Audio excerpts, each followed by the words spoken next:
This is Alex. Alex is in charge of the synthesis process in the company. However, the quality of the process decreased over the last year. Alex wants to maximize the yield given in percent, which depends on the concentration and the temperature. The question arises whether and how it is possible to find the best factor setting with a minimal number of experiments.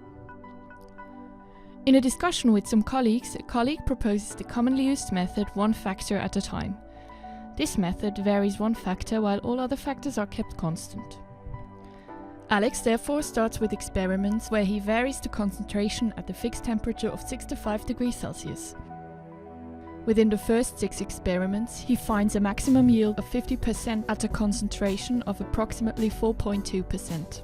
In a second step, Alex keeps the best concentration of 4.2% and varies the temperature in 3 more experiments, so that he finally finds 75% as the best yield at temperatures of 83 degrees Celsius and 100 degrees Celsius. Should Alex really be satisfied with this result? His colleague Jessica recently took part in an advanced training on statistical experimental design, short DoE, and recalls a better and more efficient method. By simultaneously varying both factors, the factor region can be systematically scanned.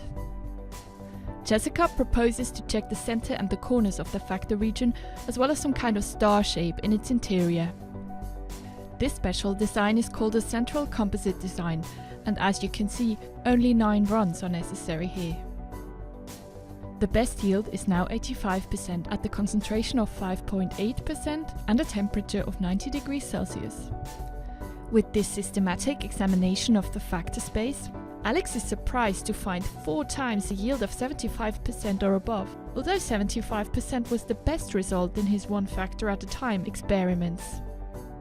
Alex compares the factor settings where he got the best yields and suspects that the one factor at a time method did not detect the basic dependencies.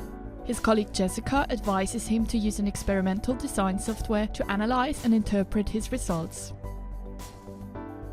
Alex therefore enters his experimental results into the expert system STAVEX from ICOS Technologies Limited. The software uses his data to compute predictions for the entire factor region by fitting a linear regression model that interpolates between the experimental results. Mathematically, that wouldn't have been possible with the one factor at a time method, since only a limited area of the factor region is covered. A closer look at the analysis and the graphical output reveals that probably even a yield of almost 92% can be obtained at the concentration of 6.8% and a temperature of 102 degrees Celsius. Of course, Alex is eager to run this proposed experiment as soon as possible. Indeed, his confirmatory experiment reaches a yield of 90%. The advantages of DoE now are obvious to Alex. All necessary but no superfluous experiments are made.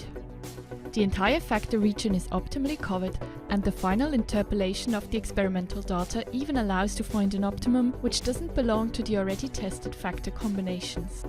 In particular, Alex appreciates the graphical analysis. He's seen that it makes a difference whether the experiments are carried out at a high or low temperature level. At low temperature, the yield is poor irrespective of the concentration level. At a higher temperature, however, one can clearly see the influence of the concentration on the yield. This is a clear interaction between the 2 factors.